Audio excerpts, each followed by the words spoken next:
It was just 8 years ago now, it seems quite a long time, but it also seems like yesterday, that in the year 2017, we celebrated the centennial of the apparitions of the Our Lady at Fatima.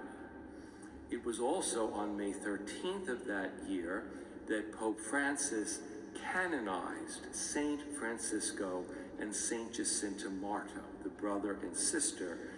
And it was also in that same year that Sister Lucia became a servant of God, which is one of the titles that you receive as part of the steps on the road to canonization.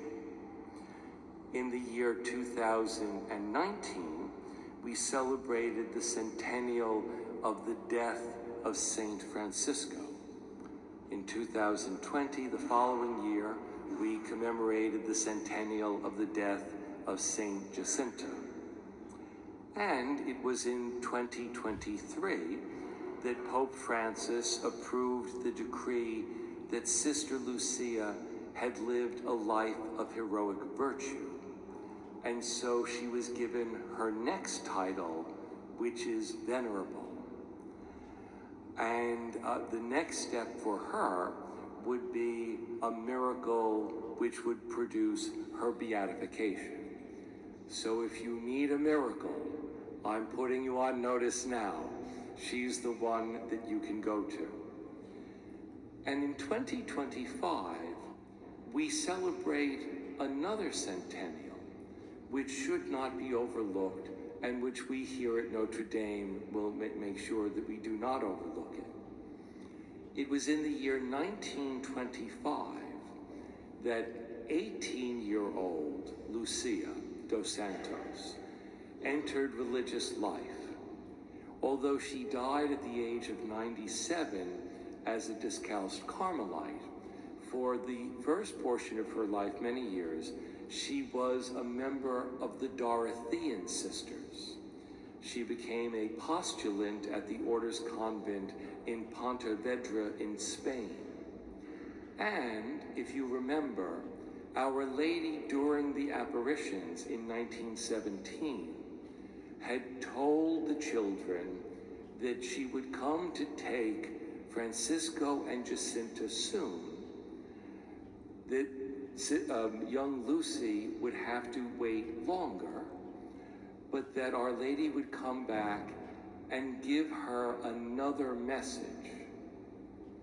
And so it was that on December 10th, 1925, Our Lady fulfilled her promise. She came to reveal to now Venerable Lucia the first part of God's plan for the salvation of sinners in our time of revolt against God. And what was the message? I'll read it to you, written by Sister Lucia in a moment, but it's what we're doing. In 1925, she came to tell the world about the first Saturday devotion. And my brothers and sisters, this is what we've been doing here now for 4 years. I've been doing this in other parishes now for many years, to try to live as completely and directly as possible the message that Our Lady took such pains to bring us. This is what, in later years, Venerable Lucia wrote. She refers to herself in the third person. So she's writing this, but she's writing it as if she's a different person. On December 10th, the Most Holy Virgin herself appeared, and beside her, borne by a luminous cloud, the child Jesus. The Most Holy Virgin put her hand on her shoulder, Sister Lucia's shoulder, and showed her at the same time a heart surrounded by thorns, which she held in her other hand. At the same moment, the child Jesus said to her, "Have compassion on the heart of your most holy mother, covered with thorns, with which ungrateful men pierce it at every moment, and there is no one to make an act of reparation to remove them. Then the most holy Virgin said, "Look, my daughter, at my heart, surrounded with thorns, with which ungrateful men pierce me at every moment by their blasphemies and ingratitude.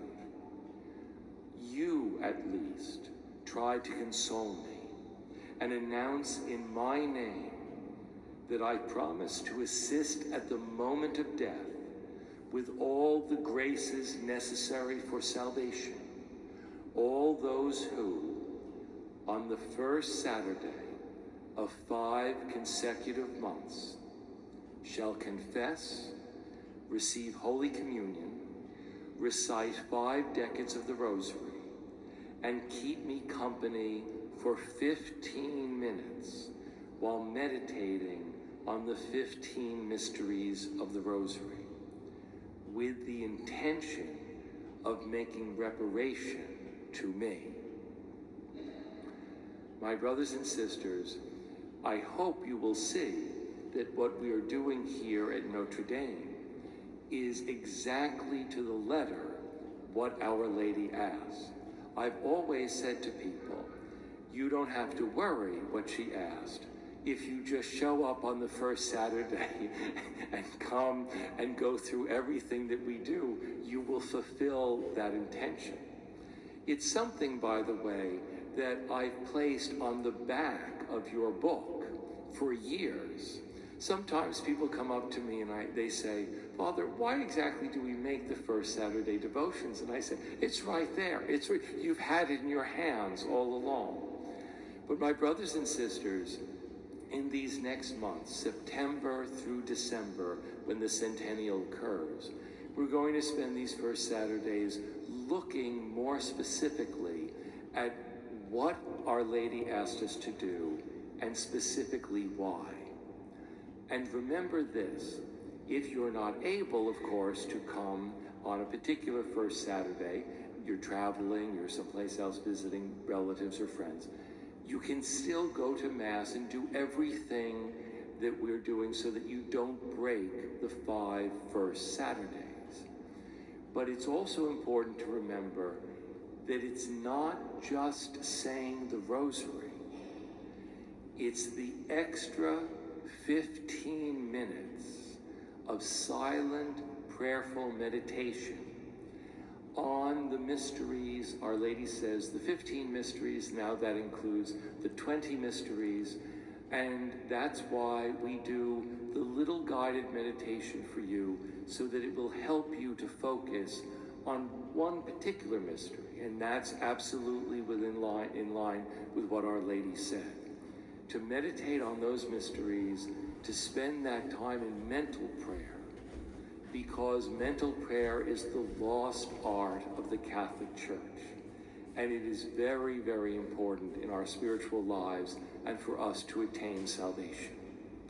And so, my brothers and sisters, we give thanks that we're able to celebrate yet another special anniversary this year of Fatima, and I encourage you in these next months, try to be apostles of Fatima, and go out and try and bring other people to this devotion, so that they will be able to receive the many graces that Our Lady has promised.